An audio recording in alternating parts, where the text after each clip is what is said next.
আমি একটি হাদিসের প্রেমে পড়ে গেছি।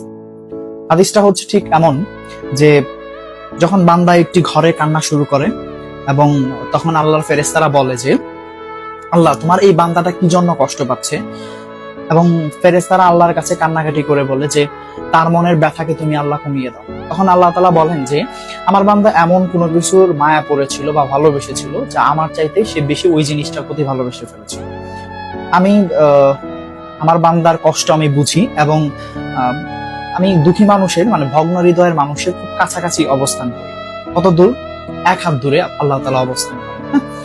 এবং আরেকটা কথা হচ্ছে ফেরেশতারা তখন বলতে থাকে আল্লাহ তুমি চাইলেই কি সেই বান্দার সেই অভাবগুলো তুমি পূরণ করতে পারো না? তখন আল্লাহ তাআলা বলেন যে আমি ওয়াদা করতেছি আমার বান্দা যে জিনিসটা তার জীবন থেকে হারিয়েছে তার চাইতে অধিক উত্তম জিনিস আমি তাকে দিব, যা দেখে পৃথিবীর মানুষ বিস্মিত হবে।